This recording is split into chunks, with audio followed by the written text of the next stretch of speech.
Okay, great, good. Oh, Okay. excellent. What did you say? I'm sorry, Hannah. What'd you say? I just said, oh, excellent. That is good, which now got recorded. Can you put it on pause until it actually Yeah. starts? Okay, and what we are going to now do is let's all introduce ourselves, starting with Leah. But before you do that, Julie, would you make Jose co-host? Oh, All right. okay. All right.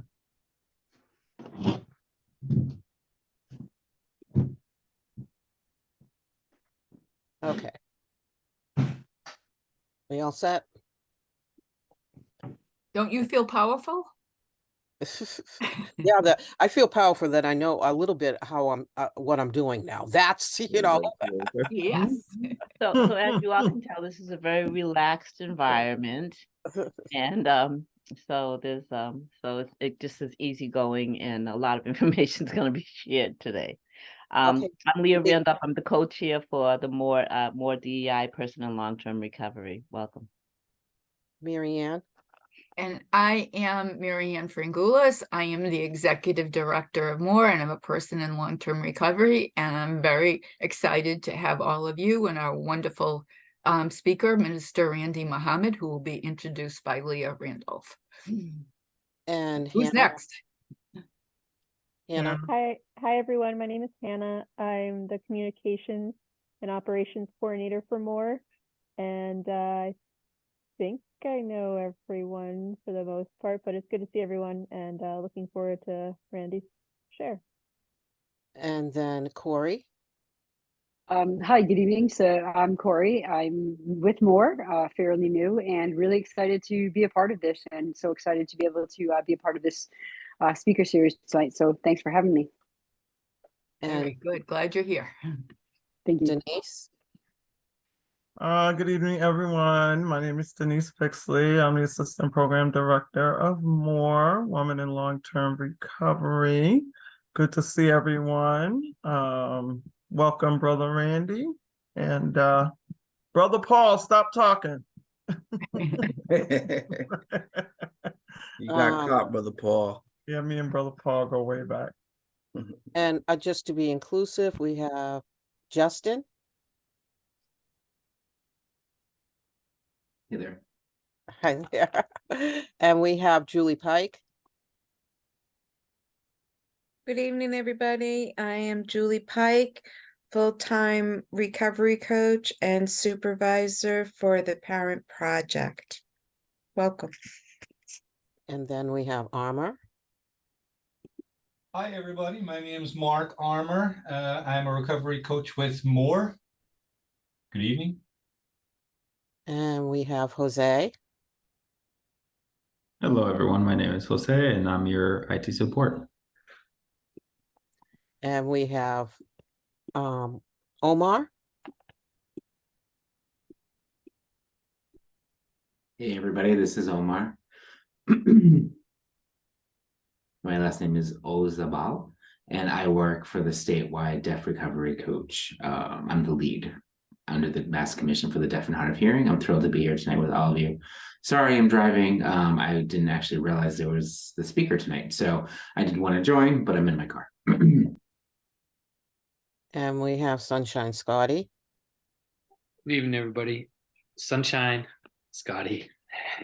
I'm a person in long-term recovery, and I'm also truly grateful and happy to be the Metro West Regional Coordinator for MOAR. Recovery is real. Thank you. And we have Brian. Hi, I am Brian. I'm a friend of MOAR. I have the education of a recovery coach, and I use it for me and my friends. That's about it for me. Thank you. Thank you, Brian. And we have Brother Paul.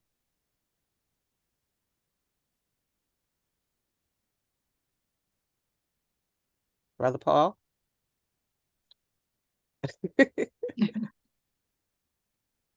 I'm sorry, Julie, I'm here in another meeting while we're participating. Okay. My name is Paul Muhammad. I'm a member of Muhammad's Mosque number 11, person in long-term recovery.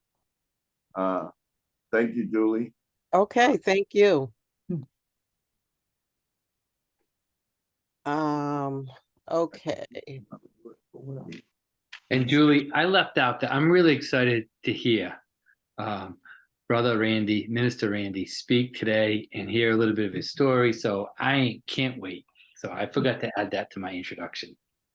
Thank you. Okay. And then who do we have on the tablet? It could be my buddy Johnny Brown. Johnny, is that you?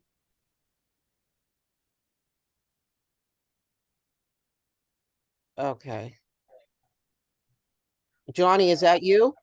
Yes, You want to introduce yourself? I'm Johnny from the Recovery Connection. Hi, Hey, Johnny. Johnny. So I'd like to start with the DEI mission statement. Massachusetts Organization for Addiction Recovery wants to be a voice for all people seeking the benefits of recovery. We are committed to doing the work necessary to address the struggles and inequity diverse groups of people face while seeking recovery services. Systematic racism, prejudice, and bias have been deeply ingrained in the history of the American healthcare system. MOAR is committed to work and create a collective voice for those seeking recovery for all people who have been historically underserved, marginalized, and oppressed. And do we have somebody else here? Tamika? Tamika, yes. Tamika, would you like to introduce yourself? Hi, my name is Tamika Bridwell. My mother invited me, Leah Randolph. Hi, Tamika. Hi. And then we have Nicole O'Brien, and it's really nice to see you, Nicole. Yes. Hi, it's great to be here. I miss all of you. We miss you. Do you want to say who you are, or? Oh, okay. My name's Nicole O'Brien. I am with Ruth's Way for Women. We are on the North Shore. We have sober housing for women. Hey, Scotty, nice to see you. And we do recovery coach training. So I'm just glad to be here. Okay. And again, Leah Randolph, would you like to introduce Minister Randy? Absolutely. So Minister Randy sent us this really long bio, and I've known him for about 2 decades, I think. So we go way, way back, to first, and we were a lot younger, and really working towards recovery services for our community. So we were really focused on that work. And Minister Randy has a background that is astounding. And it takes you through, his decades of living life in the city, and the struggles that young Black men go through coming from the inner city, and also dealing with racism and the impact that has on their lives, and how he turned his life around, and made a choice and a decision that he was going to do something different with his life for the future of himself and his family. And so Mr. Randy found the Nation of Islam, and the Nation of Islam found Minister Randy. And he worked his way up as a humble servant in the nation, to finally becoming an assistant minister, and now he is the lead minister of Mosque number 11 of the Nation of Islam. And he's also been able to now, with this leadership, been able to pick up the torch and bring new vision to the work that we continue to do within our community around recovery from substance use disorder, mental health disorder, racism, and more. And so it is my pleasure and my honor to introduce my friend, Minister Brother Randy Muhammad. Welcome. Wow, thank you. Thank you so much for that introduction. We begin all things giving praise and honor to God. So I like to begin in the name of Allah, the Beneficent, the Merciful. I bear witness to the oneness of God, and I bear witness to the oneness of his prophetic community from Abraham to Muhammad. I give him thanks for his intervention in our affairs and raising up someone from among the Black man and woman of America, of people who were brought here and robbed of our names and language and culture, God and religion, and brought here to be enslaved, left in a destroyed state. I thank God for raising someone from among us to teach us and give us back the knowledge of ourselves. That is the Honorable Elijah Muhammad.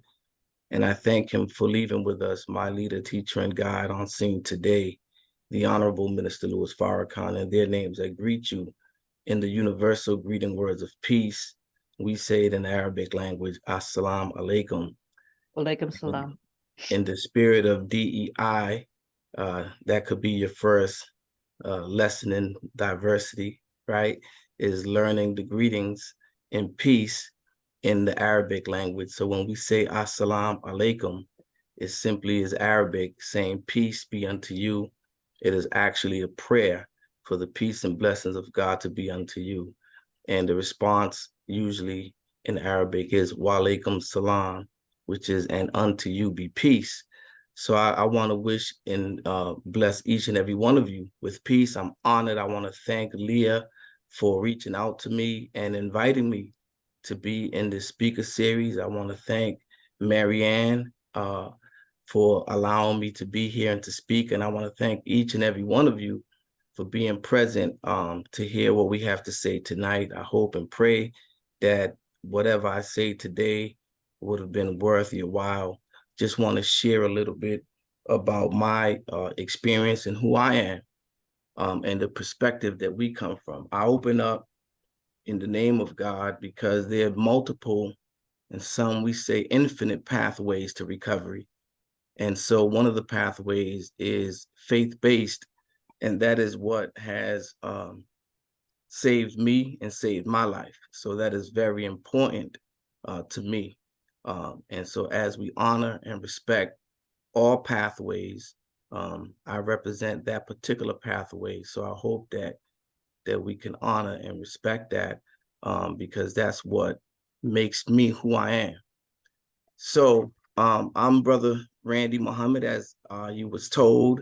I know I met several of you, definitely Julie and Sunshine, Scotty and Denise and Hannah, and of course Marianne, and so several of you, Tamika, I know. So it's good to see each and every one of you. But for those of you that don't know me, again, Minister Randy Muhammad, I'm the minister of Muhammad Mosque number 11, but also the executive director of Torchlight Recovery.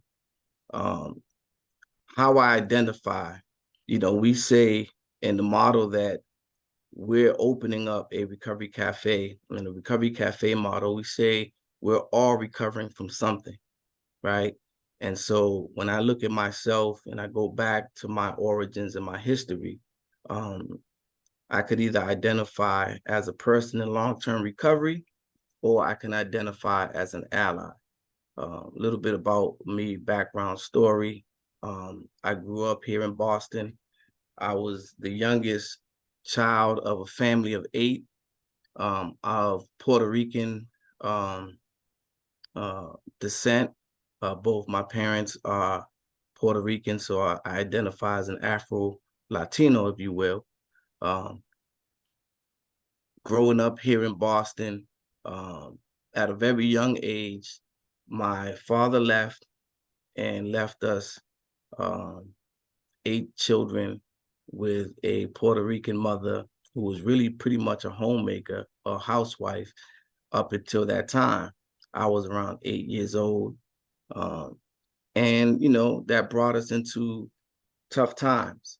And my brothers and I, particularly my brothers, we went straight into the streets, just to survive, just to make sure that we had clothes on our back, food on the table.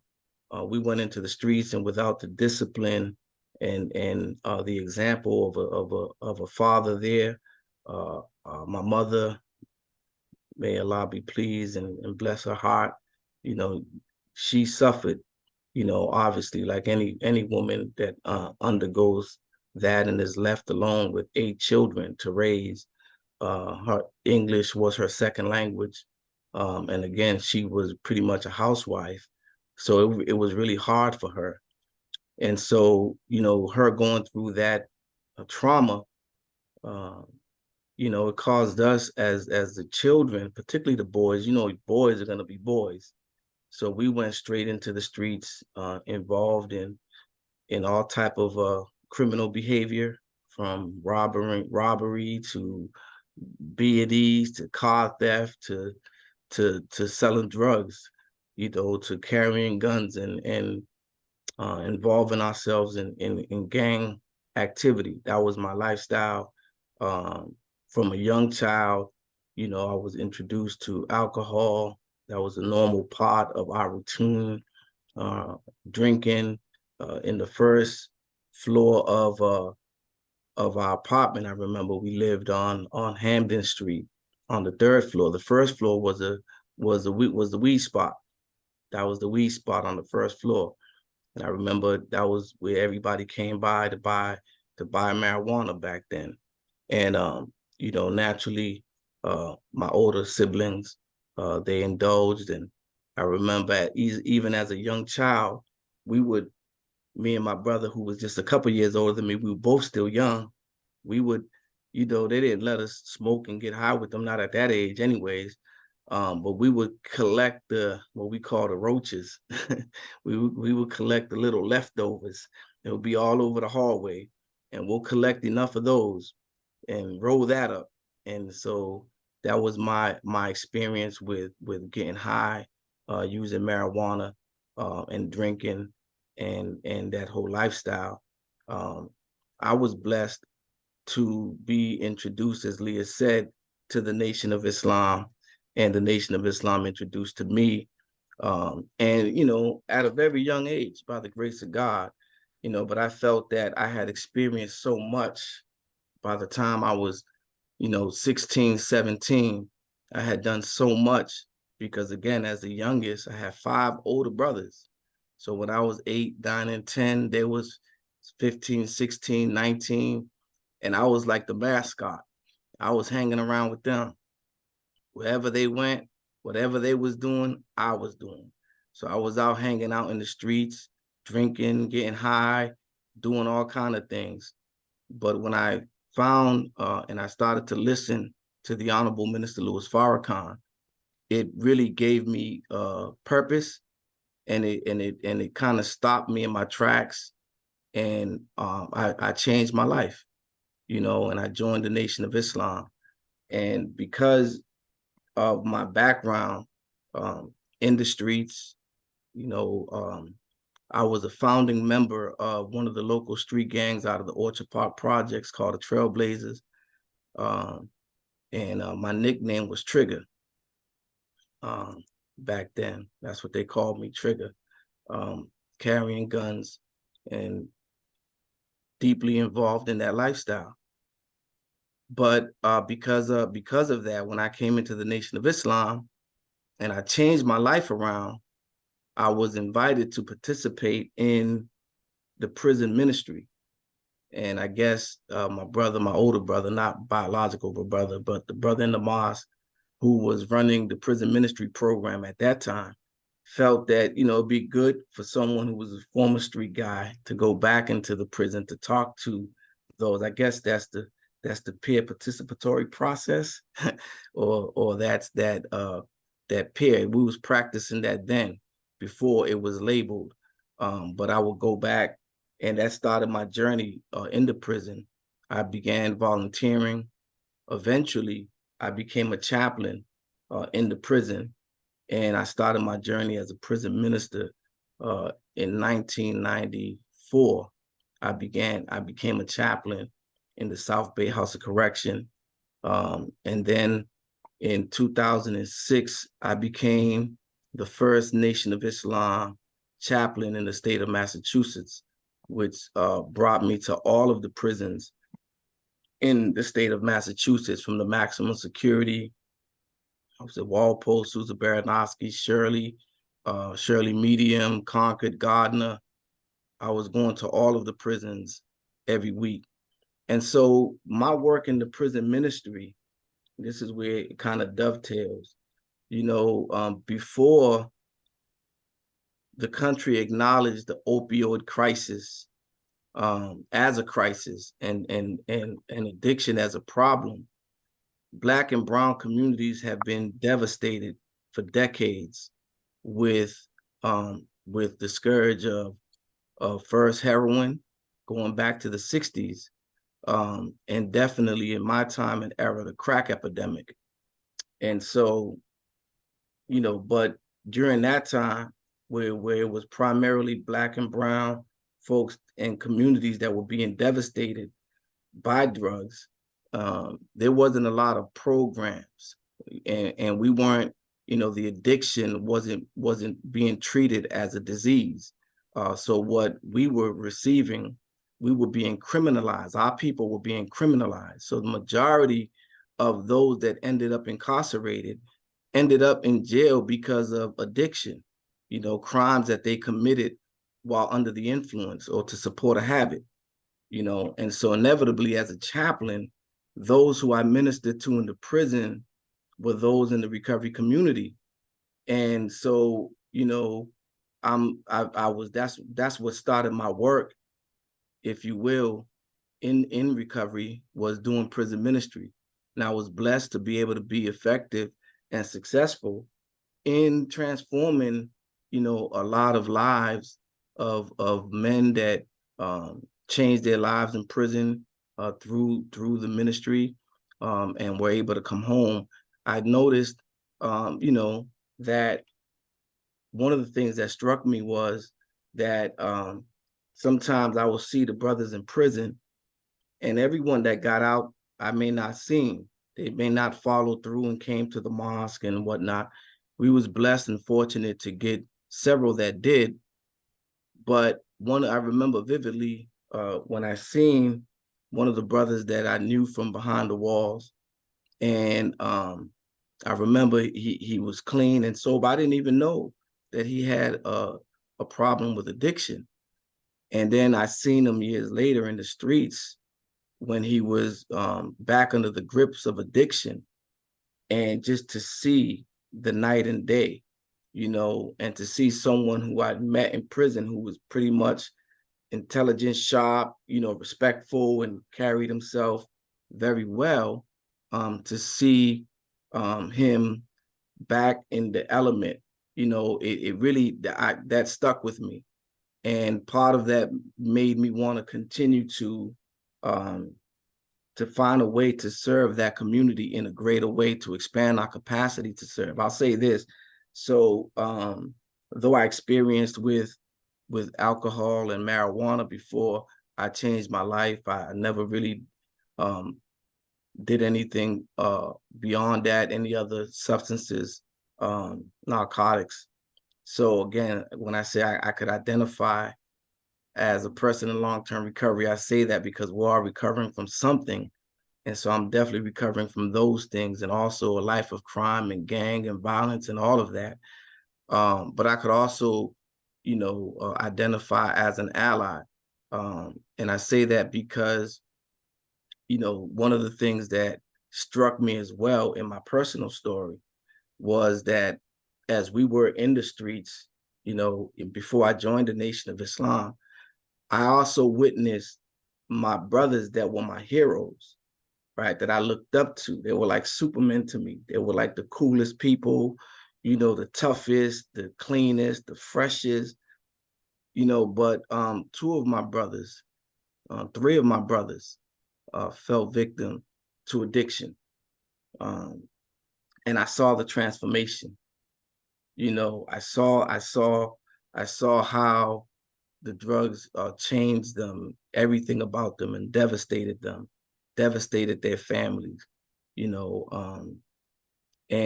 So I seen that firsthand, and you know, that's where I come from, and my passion to do this work, you know, from personal experience, because I seen what can happen and what happens to our people under the scourge of addiction.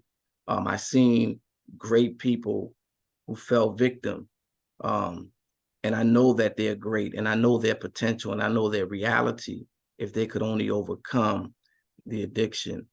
And so if nothing else, I'm absolutely an ally. So doing my prison ministry and seeing the ability to transform lives, as I said earlier, a lot of individuals that got out, I've seen a lot that came to the mosque and were able to stay straight, and we've been blessed to have, a lot that are model reentry, models of reentry who have successfully reentered society, living productive lives, have careers, married, homeowners, and I'm very proud of that. And I know that the teachings and their faith has helped them to stabilize and transform their lives, as I have been able to stabilize my life and transform my life. However, I do know that everyone may not come to the mosque. And so part of my aim and vision for Torchlight, I always wanted to be able to expand our capacity to serve, so not only for those that come to the mosque, but also those that may not want to come to the mosque and have not ready to have a religious transformation, but still need that love and support and guidance, and even some of the mentorship that will help them. And so I also looked around at the mosque, and I've seen so many brothers and sisters that come from recovery who have successfully reintegrated and who have been successful in their recovery with 10, 20, 30, 40 years in recovery. And I wanted to gather those group of believers that I know that have been successful, and they became kind of my board, my leadership team, and we came together to formulate Torchlight Recovery. And so we did that, harnessing and utilizing the experience, the lived experience of the members that are in long-term recovery and our experiences to really expand that capacity. And so we formulated Torchlight. I'll say this, that the Nation of Islam and Torchlight is an outgrowth of Muhammad Mosque number 11. The Nation of Islam is as one of the oldest Black organizations or groups in the Black community, going back to the 1930s to 1930 to be exact, has always been known and been effective in transforming the lives of many people, particularly those struggling with addiction for decades. That's one of the hallmarks of the Nation of Islam.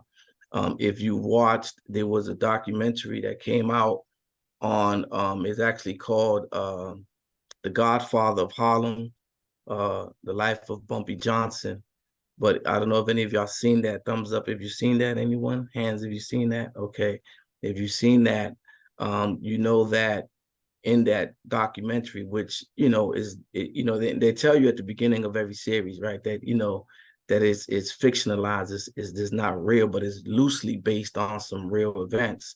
But one of the things that they talk about in that show, and they show the connection between Malcolm X, and there was a lot in there about the Nation of Islam. But what stood out, and the reason why I'm talking about that, one of the things they showed in the documentary, how the mosque, they had these beds where they were helping folks to detox from substance use, and in the show, they would have like these beds in like somewhere in the mosque, and they had people chained up. So if you've seen that was the fiction part, right? Like, we weren't chaining people up in the mosque and clean and making them sober up. That didn't happen. But the reason that was snuck into the documentary was because we were known for cleaning up our people and helping our people who have been struggling with substance use. So many of our people have found redemption and sobriety through the Nation of Islam, and that goes way back to our inception. And so as a respected entity in the Black community, who's done a lot of great work in a lot of great areas, we have developed a lot of great relationships with a lot of community organizations. So we have a lot of partnerships, and we draw on those relationships. And then also there's a great deal of credibility that we have with our people in our community, because again, they know us. We're from the community. We came up the same way. Many of the brothers and the sisters in the nation were in that lifestyle. And so, you know, the people readily know who we are, respect and identify us. And so that gives us a great opportunity to reach out to them. And so part of what we're doing now, and I'll pivot because I know time is of the essence, but with Torchlight Recovery, you know, we have an outreach engagement team that's part of an engagement team that's working out of Nubian Square, working with our people down there, our people that are suffering from substance use disorders and the homeless and those with mental health. So we have recovery coaches that are out there that are providing services to that community, trying to help them in any way that we can. If they need to get out the streets, if they need to detox, if they need a coach, if they need housing, we're out there. And that was a partnership that was formulated between us and the city, and the business community, the business district out down in Nubian Square, as they seen that a lot of the population that was down in the Mass and Cass area were also now crouching down in Nubian Square. A lot of the businesses were concerned with what was happening down there, and the city was trying to figure out what to do. And they reached out to us, and we formulated that partnership so that we can help to mitigate that reality down there in Nubian Square. So we're really proud of that work. We are now have been awarded to be one of the newly awarded recovery support centers. We'll be opening up a recovery cafe right up in Grove Hall. We're excited about that. That's to come. We're still in the building phases of that, but we'll be having that. In the meantime, we had opened up and had a kind of soft opening in our location. We've been providing recovery groups. We have a male recovery group that meets on Tuesday evenings. Matter of fact, Brother Paul's still here. There you go. Yeah, Brother Paul's over there at our site now. Where we have our men's group on Tuesday evenings. We also offer a women's recovery group on Wednesday afternoons at 12. So those are two groups that we're currently offering in our current capacity. And we have a recovery cafe that we softly, lightly open on Thursday evenings from 4 to 6. Again, it is not what it's going to be, but we wanted to get started and start to put the word out and start to provide these services to our people. And so we are also part of the REC, Recovery Education Collaborative, and I'm a proud partner of that. And we will be providing recovery support, training, and education to recovery coaches throughout the state of Massachusetts. And my particular mandate is to work on the workforce development, particularly in the BIPOC community. And so we have also partnered, as you know, with many of you, the regional coordinators from MOAR, in the outreach and engagement to promote the work of the REC.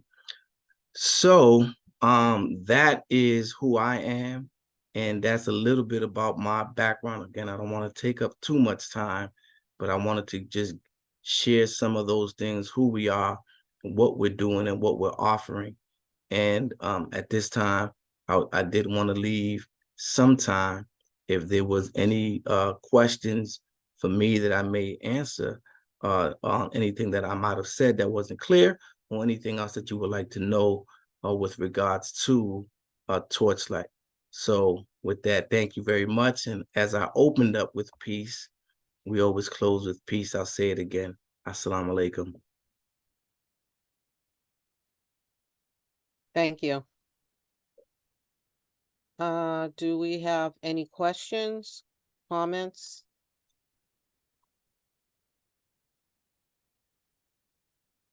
No? I want to say, Minister Randy, that was absolutely outstanding. I loved hearing your story. Very inspiring about how you were able to transcend all the trauma that you had to grow up with and be able to use all that pain and how change your life around and through that pathway, that spiritual pathway, and then being able to be the first minister in the Nation of Islam to go all throughout Massachusetts to different correctional facilities. You must have had such an impact on so many people. I know you've had personal impact on me, and I am so grateful that to be part of the work that you're doing with the REC and just to get to know you as a person. So thank you so much, and I appreciate you. Thank you so much for those kind words, Scotty. I appreciate that. And yes, that was absolutely a labor of love. I actually was at Norfolk yesterday, even though I'm no longer serving as a chaplain there, because as I became the senior minister of Muhammad Mosque number 11. That's a full-time work in and of itself. Actually, that's full-time and overtime work. So I was not able to continue my pace as a chaplain, and so I have another brother that has took my place in the prisons. But they invited me yesterday to a special event, and I was honored to go back. For those 13 years that I served as a chaplain, I I used to jokingly tell them, I'm doing the bit as well. I just get a furlough every night. I get to go home and come back because literally every day I was in prison. But no, it was a labor of love, and it is a labor of love to be able to serve that community.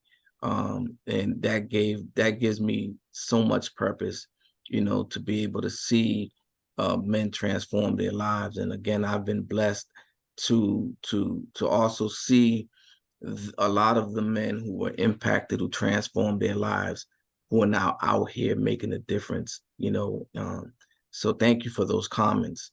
And it is in that spirit that we embark in this work with the Torchlight. And Mr. Randy, I would also like to thank you. It was very inspiring what you have joined and what you have, shared, as well as getting to know you through many, many different ways, inclusive of the Recovery Education Collaborative. Can you tell us how the street ministry works? The street ministry or the outreach engagement? The outreach, yeah. Yes. So the outreach engagement, the men are out there in Nubian Square. We're out there now Monday through Saturday. And we're there literally from 9 to 7. And so we have staff that go out into the community and they walk around the Nubian Square area and engage, those of our people that are out there, who are out using, and they just engage them right where they're at and see, is there anything that we can do to help, how can we help you? How can we serve you? They're trained, they have Narcan, so they've helped when folks are out there and have overdosed, they're like first responders as well and are able to assist in that way. But they're able to connect our people directly with services, whether they need, if they're looking for a detox. We have formed a partnership with DIMIC, where we have certain beds that are allocated where we can, get folks into detox right away if they need to. There are other services, housing is one. We try to see if folks are in need of housing, and we kind of provide, not that we provide these services, but we kind of broker these services out there. We build a relationship with the people right in the community. They get to know the brothers get to know them. And, you know, sometimes, you know how it is, when you're dealing with addiction, sometimes you're ready, sometimes you're not, right? And sometimes if it's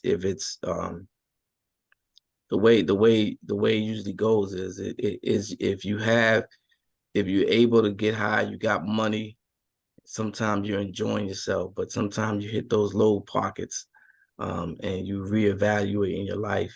And so it's always good to have someone there that you can talk to, and that when they are ready, they know who to turn to. So it's just about being present with our people. In the winter months, it gets cold, so they make sure that our folks ain't freezing out there. We could direct them to warming centers, different places that they can go to get out of the elements. Again, sometimes if they're, you know, under the influence, they may not realize that they're just out there, but the temperature is really that low. So there's a multitude of things that they do, but mainly it's being present and engaging the people where they are and trying to give them and provide services for them. Thank you So, for that. That's an excellent service. Thank you. so I have a question as far as the Recovery Cafe. When it is fully up and running, if I were to go in there, what would I expect? And is it open to everybody? Thank you, Julie, for that question. When it's open, the Recovery Cafe, I'm really excited about the Recovery Cafe model. I went to visit, there's actually one other Recovery Cafe in Massachusetts in Lowell, and there's another one that's going to be opening up, I think, in Haverhill. But I think they're like us, they're not open yet. But I think the only one right now is in Lowell. I went to visit there. And so the Recovery Cafe model is a membership-based model. And so, you know, those that come to our Recovery Support Center, if they become a member, they can come into the cafe. We'll be providing a healthy meal every day. They can come and get a dinner. They could come at any time and have access to our space where they can it's a cafe. There'll be a barista. They can get coffee. They can get, you know, pastries. They could come in. Of course, it's like most other recovery support centers, in the sense that, you know, we'll have the computers and we'll have a schedule where there'll be a schedule of activities that will be based off of what the membership's desires are. Some of the cafes offer yoga, maybe a chess club, a book club, different activities that folks who come to build their recovery capital and be in community as they're in recovery. The stipulation for the Recovery Cafe, though, is there's 3 requirements to be a member. For the membership, is free. You don't have to pay anything financially. However, there's the requirement that you are sober in the space. You have to have at least 24 hours of sobriety before you come into the space. You have to commit to participating in 1 recovery circle a week. And you also have to commit to contributing back to the community in a meaningful way, volunteering, or, you know, however way that individuals may want to give back. Some may want to give back based off of their skill set. They may want to run a group. They may want to, you know, volunteer to run, let's say, a book club. You know, that's their way of giving back, or a yoga club, or, you know, whatever. They may want to volunteer in the kitchen to help prepare food. They may want to volunteer to clean up, but everyone is expected to give back to the community in a meaningful way. So if they fulfill those 3 requirements, they're sober at least for 24 hours. They're attending their weekly recovery circle, and they're contributing to their community. They're a member, and it's their space. You know, they can come in there and utilize all of the services. They could come and get a meal every day, be in community, and participate in all the things that we do. Thank you. I heard you say that you became interested when you were young and you were caught up like in that gang mentality, and you became interested, in the brothers then. How was that? Were they visible, or because I know for Boston, the brothers, when I grew up, they were always visible. Yes. Uh, Yeah. So what brought me it's kind of a funny but cool story. What brought me into the Nation of Islam, I came through hip hop, right? Like back in the 90s, in the late 80s, early 90s, the hip hop culture was different. Nowadays, a lot of the popular music is really negative in the sense that it promotes drug use, it promotes, crime and criminality, gang banging. It even promotes murder. Like there's a genre of rap that is called drill rap, and they literally like talking about killing people. And the crazy thing about this drill rap is that it's based on reality. Unlike when gangster rap first started, a lot of that was rappers imitating gangsters. But the trend now is that these rappers, in order to gain credibility, they have to have, I guess, lived experience, right? And so, but they're rapping about crimes. That wasn't the case back when I was a teenager. Our rappers, my rappers that I idolized and looked up to, they were more they were more conscious. They had knowledge of self.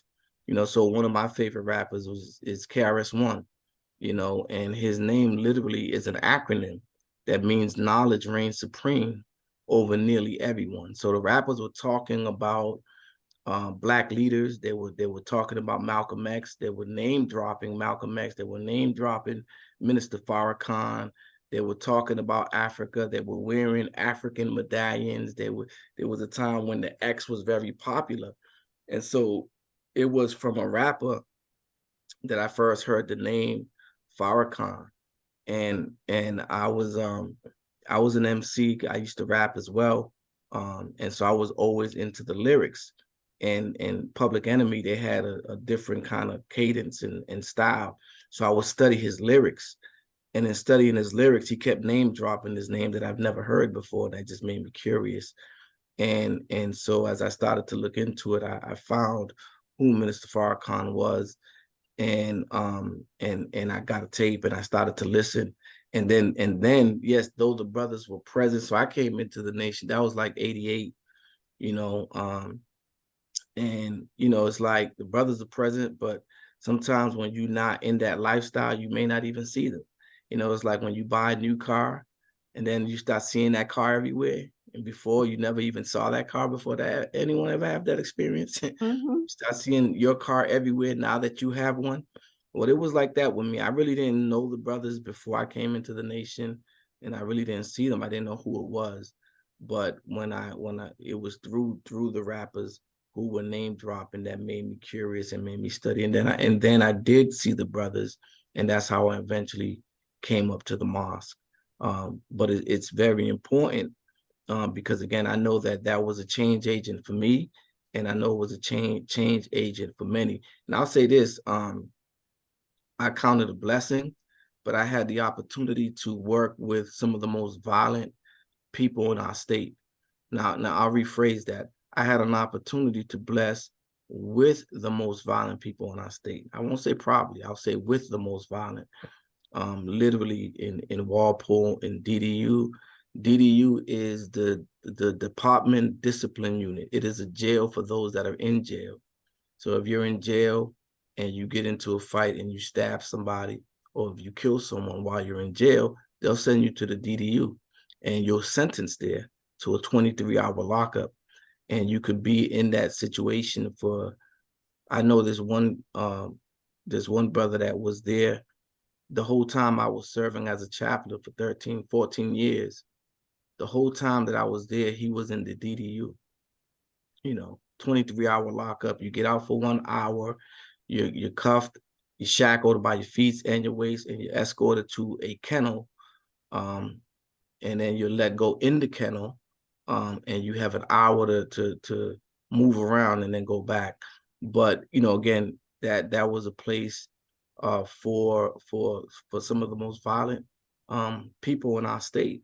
But I'll say this, that traveling through those facilities and engaging some of those that were deemed the most violent people in our state, even there, I've seen hope, and I've seen that some of the most violent, some of those that were considered the most incorrigible beyond reform, I've seen them be reformed, and I've seen them step down, and I've seen them come down, and even there's some that I met in the DDU that are now out here that are now model citizens. You would never know that,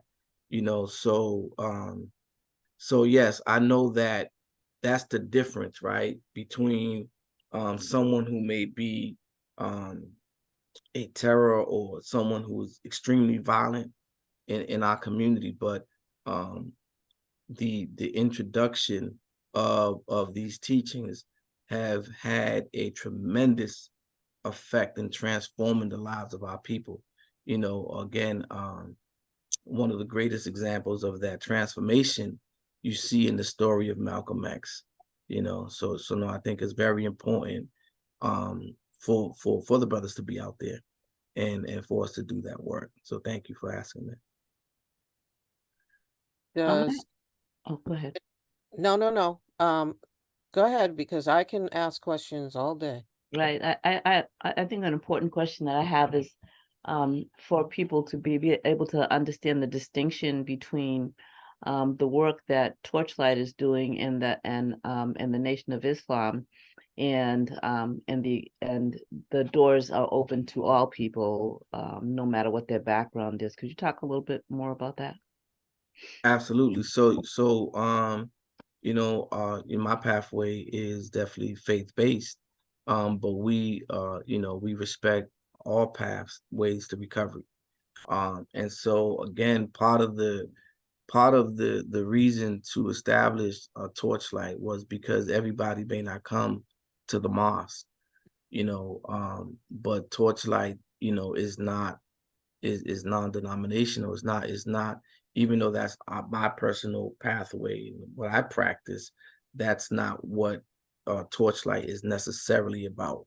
You don't have to be a Muslim. You don't have to be a member of the Nation of Islam.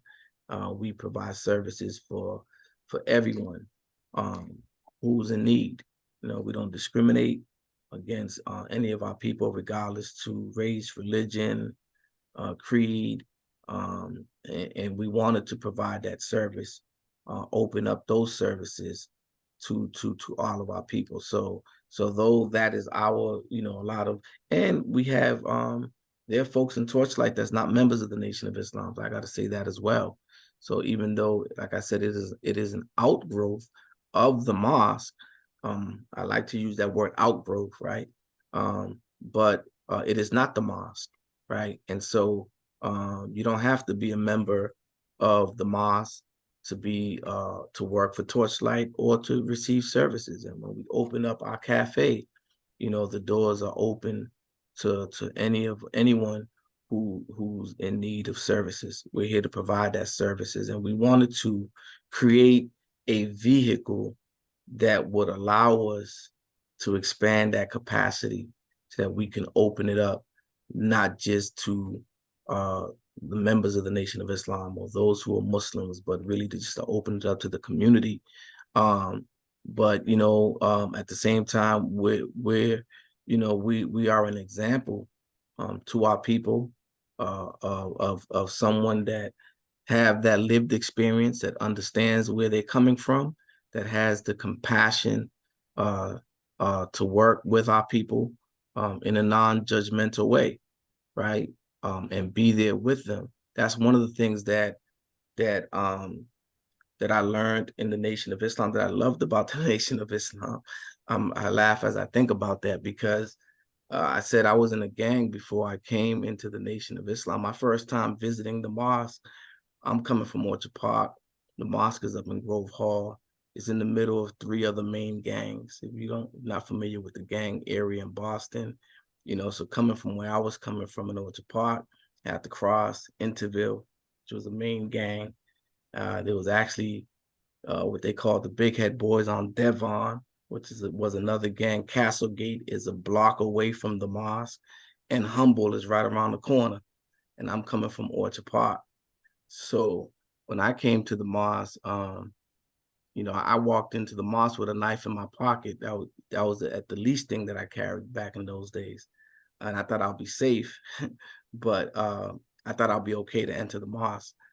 But in the mosque, there's a search procedure. I didn't know that.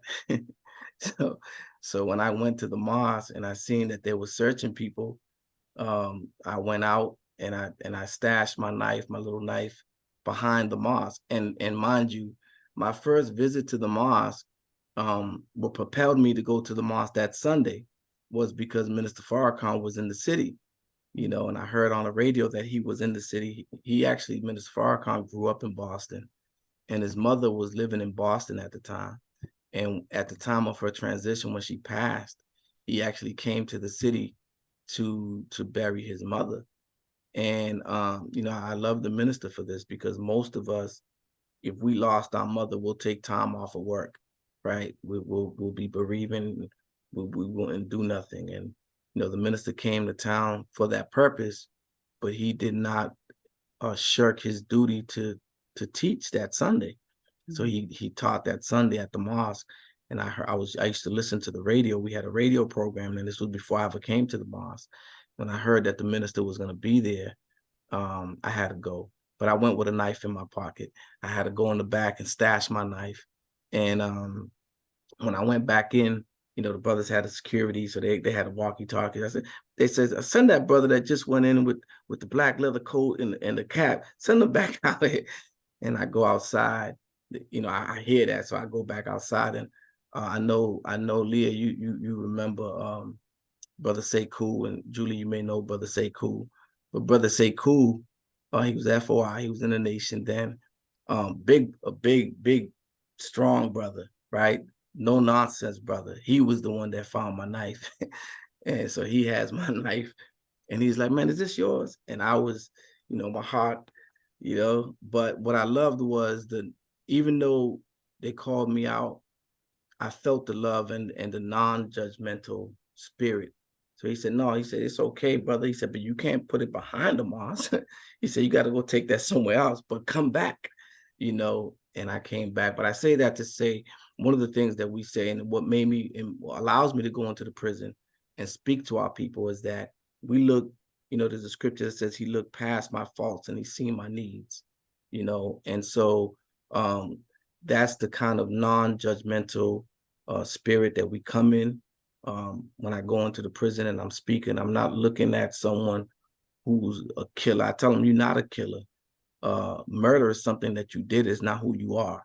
Don't allow your crime to define who you are. So I've spoken to any crime that you can think of, you know, I've dealt with them. But my training in the teachings teaches me to not judge our people based off of their experiences or their shortcomings or their mistakes. You know, look beyond that, because inside of them is God, you know. And so so yes, that's what we bring. And so I wanted to expand that capacity to be able to do that work and extend that grace, that love to all of our people, whether they are ready to accept the faith or not, particularly around the issue of recovery. Thank you. So That's really beautiful. Could I just mention one thing before we leave? And that is Daisy Hernandez is here.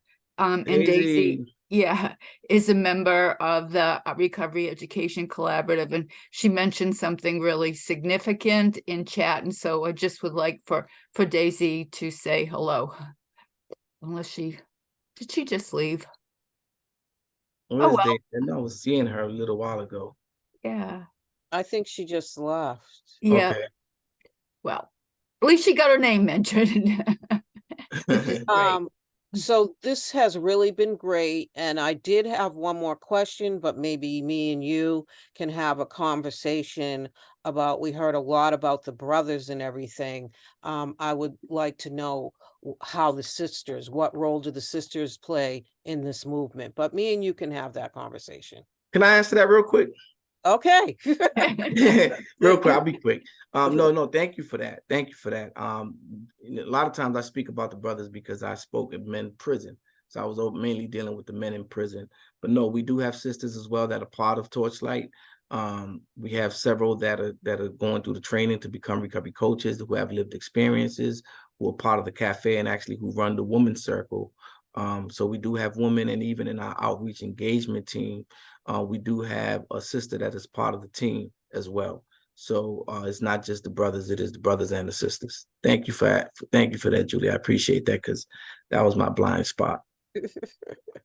But also, I want to add that I'm the co-chair of the board of Torchlight, That's and right. I'm working with Torchlight on a lot of the curriculum and different things, and also in how we engage more sisters.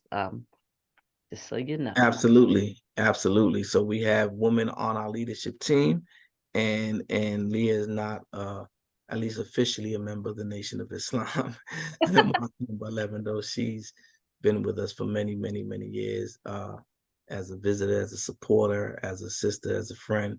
But technically, she's not a member of the Nation of Islam, and it's important to know that, because Torchlight is not just that's not what it is. We want to offer our lived experience and our work to the broader community. That's what we're doing. And thank each and every one of you for allowing us to do that.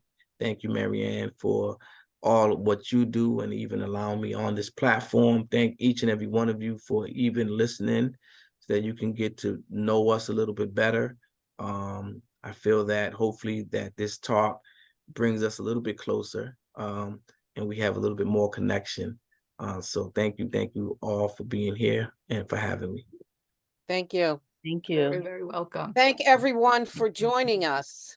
And you have a great evening. All Yes, right. indeed.